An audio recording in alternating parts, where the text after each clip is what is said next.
नमस्कार। गाज़ीपुर प्रशासन की लापरवाही का नज़ारा एक बार फिर देखने को मिला। गाज़ीपुर का बीर अब्दुल हमीद सेतु जो गंगा पार के लोगों की लाइफ लाइन है और बिहार, बंगाल आदि कई राज्यों को जोड़ता है, ओवरलोड के चलते अपनी किस्मत पर आंसू बहा रहा है। पिछले दिनों पिलर में दरार के चलते ये पुल बंद था, जो कांग्रेस के शासनकाल में बना, आज अपनी अंतिम सांस ले रहा है। पुलिस व प्रशासन के साथ रसूखदारों की घोर लापरवाही के कारण ये पुल बलि की भेंट चढ़ गया है। देखें अब होता है क्या। गंगा नदी पर बना बीर अब्दुल हमीद सेतु कई बार डिस्टर्ब हो चुका है। सरकार की विकास योजनाओं को लेकर कुछ दिनों पहले हल्के वाहन व कम भार वाले वाहनों के आने जाने की अनुमति की आड़ में ओवरलोड गाड़ियाँ खूब फर्राटे भरी। पुलिस और प्रशासन के साथ रसूखदारों की भी जेबें मोटी हुई। किसी को कोई गम फिक्र नहीं रही कौन उनकी गाढ़ी कमाई से बनवाया गया है। जनता का पैसा है, जैसे चाहे वैसे बंदर बांट कर लो। पुराने हो चुके पुल की क्षमता 30 टन से अधिक की नहीं थी, लेकिन 50 से 80 टन तक बेहिचक गाड़ियों का संचालन कर सब कुछ बर्बाद करा दिया गया। अब आम जनता भुगते खामियाजा। गाज़ीपुर 1974 में उत्तर प्रदेश के मुख्यमंत्री रहे पंडित कमलापति त्रिपाठी ने इसकी नींव रखी थी। ये 1984 में पुल बनकर तैयार हुआ, जो जनता के लिए खोला गया। 1100 मीटर लंबा पुल 12 पिलरों व 26 जॉइंटरों तथा 52 रोलर बैरिंग पर खड़ा है। उस दौर में पुल की 30 करोड़ लागत थी। उस दौर का मानक भार का 25 से 30 टन का था, लेकिन ओवरलोड वाहनों के चल धड़ल्ले से फर्राटा भरने का नतीजा है कि कई बार मजबूत पुल करा चुका है। हालांकि भारी वाहनों का आवागमन रोक दिया गया है। विभाग के लोग बीमार पुल का कब इलाज कराएंगे ये तो पता नहीं। 2019 में तत्कालीन जिलाधिकारी के बालाजी ने मरम्मत करा ओवरलोडिंग पर अंकुश लगा संचालन शुरू कराया था, लेकिन अब पिलर नंबर 6 या 7 जॉइंटर नंबर 14 की बैरिंग खिसकने से 3 इंच पुल में दरार पड़ गई है। फिलहाल छोटे वाहन तो आ जा रहे हैं, लेकिन बड़े वाहनों की लंबी कतार जाम की स्थिति पैदा कर दी है। फिलहाल प्रशासन ने चौकसी बढ़ा बड़े वाहनों को रोक दिया है। अब इसका इलाज कब होगा राम जाने। आइए बात कराते हैं कुछ मानिंद लोगों से।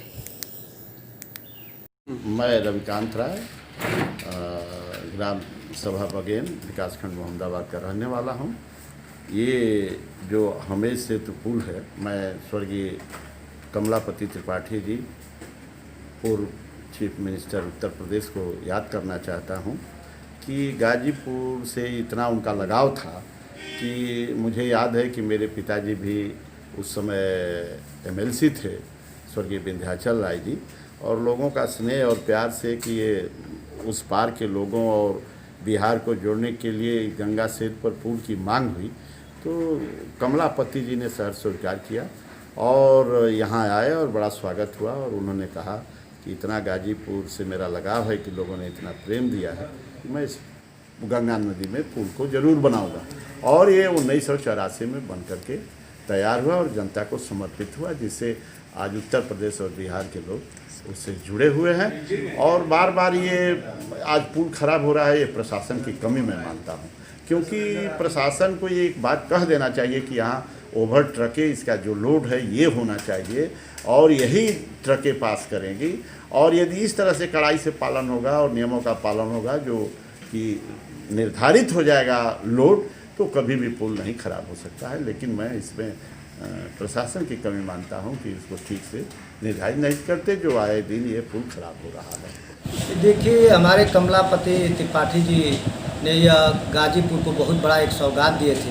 यह पुल जो है पश्चिम बंगाल से लेकर के बिहार से लेकर के तमाम लोग उत्तर प्रदेश से जुटे हुए लोग आते जाते हैं। और इन्होंने यह सोच करके दिया था कि इन लोगों को हमारे जो गंगा वो पार जाते हैं आसानी से लोग आते जाते रहेंगे, जो जनता की सेवा होती रहेगी। लेकिन यह प्रशासन के लोग जैसे खनन माफिया ओवरलोडिंग करके या प्रशासन की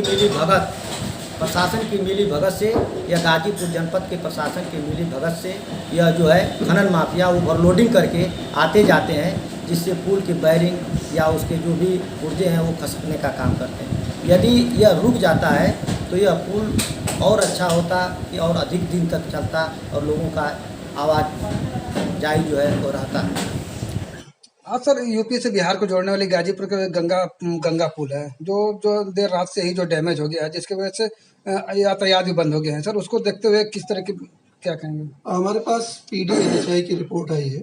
उन्होंने ये लिखा है कि ये पुल आज की डेट में लाइट व्हीकल के लिए और बसेस तक के आने जाने के लिए ठीक है। हैवी व्हीकल्स जाने के लिए उन्होंने कहा है कि इसको रोका जाए। उसके निर्देश हम जारी कर रहे हैं और कोशिश करेंगे कि जल्दी ही इस पुल की मरम्मत करा लिया जाए और इससे कि इस पर भारी वाहन का आवागमन फिर से शुरू हो पाए। सर, जैसा कि आपके द्वारा पहले निर्देश भी दिया गया था कि 30 टन से ऊपर का इस पर जो आवागमन नहीं होगा, बावजूद जो इस बार जो डैमेज हुआ, इसके पीछे क्या लगता है, क्या कारण लगता है आपको? अब एग्जैक्ट कारण बता पाना तो बहुत मुश्किल है। 30 टन तक अधिकतम भारवाहन इस पे चल सकता था, ये निर्देश हमारे थे। ये संभव है कि कई बार ठीक से सुपरविजन नहीं हुआ हो तो कुछ गाड़ियां चली गई, लेकिन मोटे तौर पे इसी तरह से व्यवस्था थी कि उस पर भारी वाहन नहीं जाएंगे। क्योंकि ये ब्रिज पुराना है और ब्रिज पुराना होने के नाते इसके बेयरिंग्स में प्रॉब्लम आ रही है, तो हम लोग कोशिश करेंगे कि आने वाले दिनों में इसकी सारी बेयरिंग चेंज कर दें, जिससे पुल आने जाने के लिए। सर, क्या सभी वाहन बंद हुए कि लाइट वेट वाहन चलेंगे? अभी तो हम लोग जीप, कार और बसेस को चलने की अनुमति उस पर दे रहे हैं।